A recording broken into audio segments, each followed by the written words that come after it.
Parshas Balak, famous story, so Balak wanted Bilam to curse the Jewish nation.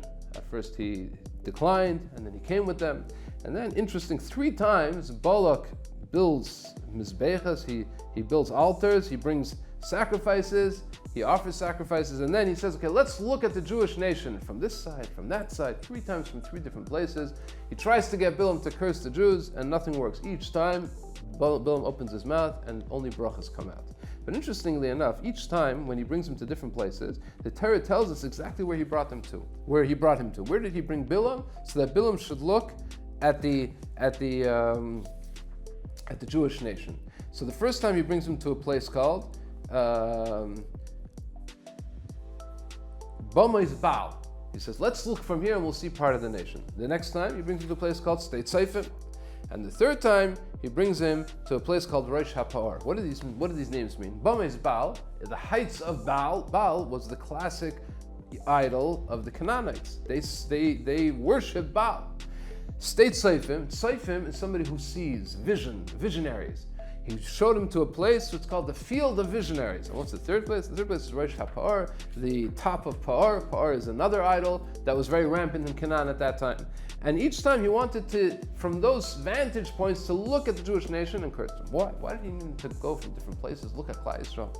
They knew, Balak and Bilam knew very well, that you can't just come and decide to curse the Jewish nation. The Jewish nation is a blessed nation. In order to curse them, the only way to do it is to find some weak point within Klal Yisrael. That's why each time it says, let's look at Kitzei Ha'am, at part of the nation. Let's see if we can find some sort of weak point within this nation. We'll be able to capitalize on that weak point and accentuate that point and be able to curse them with that, with specifically that weak point that they have. So the first time they said, let's try from Baal's perspective. Baal is the Canaanite Avodah Zarah. Baal controls, in their worldview, Baal controls their success. It's all based on natural success. Are they naturally a successful people or not? By serving the Baal, they pray to the Baal that they give them material success, but it comes in a natural way. So he wanted to know, is this nation a nation that's naturally successful or not? Now, one of the ways to measure if a nation is naturally successful or not is the size of the nation. A bigger nation is a stronger nation. They have a stronger army, stronger industry. A smaller nation is less successful. So one of the things that he was looking for is this nation a nation that's going to be a strong nation, a strong army.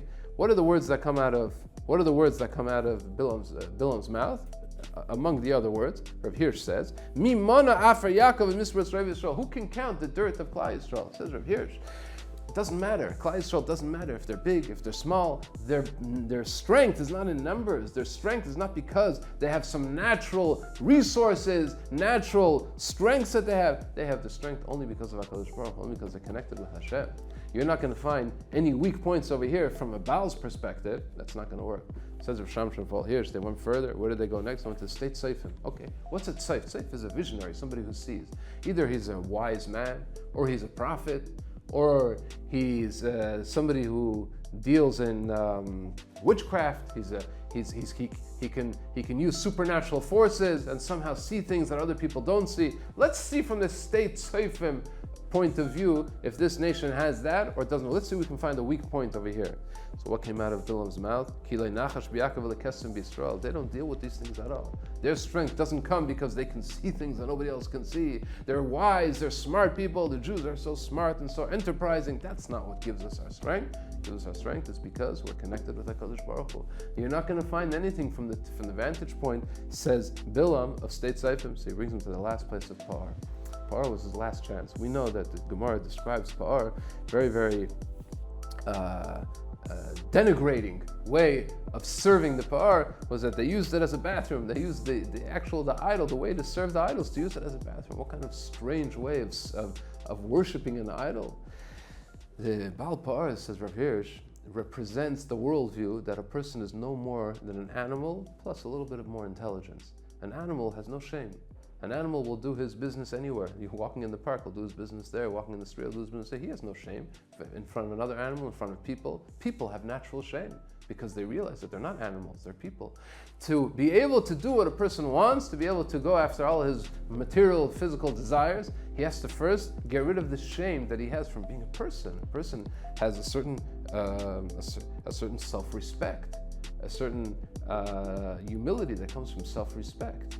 He's not going to just do whatever he wants in front of other people. He's held back by the moral standards of his self-respect. Baal Pa'ar was a gateway to be able to do whatever a person wants. If he worships Baal Pa'ar, he's saying, I'm only an animal plus. That was the world of Baal Pa'ar. Balak says, let's go to Rosh HaPa'ar and look at the nation from there. Did they have any of this Pa'ar in them? Then we can try. What did Bilam say? How beautiful are the tents of Yaakov. And the Gemara says, very famous Gemara, that even the doors were not facing each other.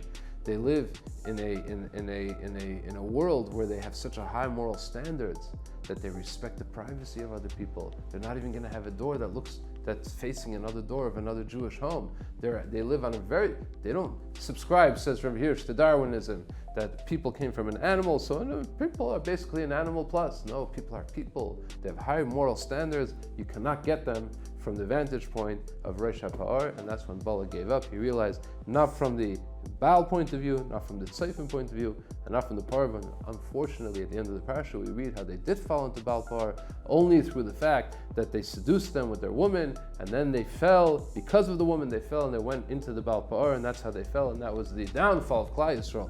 But as long as they kept up the standards, and they were able to see, even Bilam was able to see that they do not have any external factors that make them so successful. Their success comes from HaKadosh Baruch Hu, and the fact that they keep their high moral standards, then Bilam and Balak were not able to get to them in any other way.